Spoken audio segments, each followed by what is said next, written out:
Details చూస్తే కుటుంబ కలహాలతో భార్యను నేషనల్ హైవే బ్రిడ్జ్ పై నుంచి భర్త కింద పడేసిన ఘటన మంచిర్యాల జిల్లా నస్పూర్లో చోటు చేసుకుంది. మందమరికి చెందిన రజితను భర్త కుమార్ గొంతు నులిమి చంపి అనంతరం నేషనల్ హైవే బ్రిడ్జ్ పై నుంచి కింద పడేశాడు. దీంతో అక్కడికక్కడే భార్య రజిత చనిపోయింది. ఘటనా స్థలానికి చేరుకున్న పోలీసులు మృతదేహాన్ని స్థానిక ఆసుపత్రికి తరలించారు. నిందితుడిని అదుపులోకి తీసుకుని విచారిస్తున్నారు.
నస్పూర్లో భార్యను భర్త చంపిన విషయంపై పూర్తి డీటెయిల్స్ మా కరెస్పాండెంట్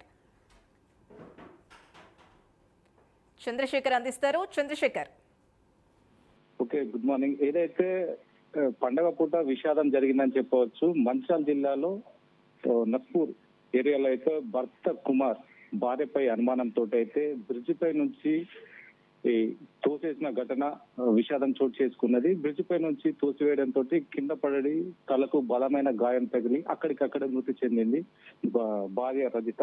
ఏది ఏమైనా కుటుంబ కలహాలతోటే భర్త కుమార్ భార్య రజితని బ్రిడ్జ్ పై నుంచి తోసేసి హత్య చేశాడు. దీన్ని వేరే వాళ్ళ ఎవరో హత్య చేశారని నమ్మించే ప్రయత్నం చేశారు. దీనికి సంబంధించి రాత్రికి రాత్రే పోలీసులకు సమాచారం అందించారు. పోలీసులు పరారులో ఉన్న కుమార్ ను పట్టుకొని విచారించగా భార్యపై ఉన్న అనుమానంతో బ్రిడ్జ్ పై నుంచి తోసేశాడని భర్త కుమార్ అయితే చెప్పడం జరిగింది. దీనికి సంబంధించిన వివరాలు అయితే భార్య రజితను గత కొంతకాలంగా సుల్తానాబాద్ లో తన తల్లిగారి ఇంటికాడ ఉండడంతో అయితే భర్తకు నచ్చక ఎన్నోసార్లు చెప్పినా కూడా వీళ్ళిద్దరి మధ్య గొడవ కారణంగా నిన్న రాత్రి అత్తగారింటికి వెళ్లి భార్యను తీసుకొచ్చే క్రమంలో మార్గ మధ్యంలో గొడవ జరిగింది. దీనికి సంబంధించి అక్కడికక్కడే భార్యను గొంతు నమిలి ఆ బ్రిడ్జ్ పై నుంచి తోసేశాడు. తోసేసిన వెంటనే తలకు బలమైన గాయం తగలడంతో అక్కడికక్కడే మృతి చెందింది.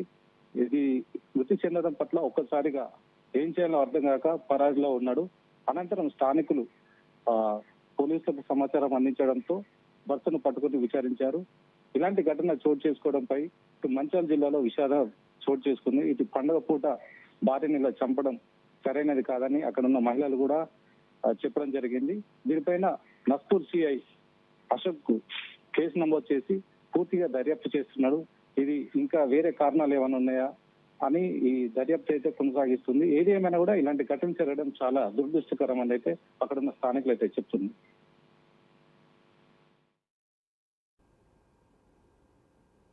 Right, thank you Chandrasekhar.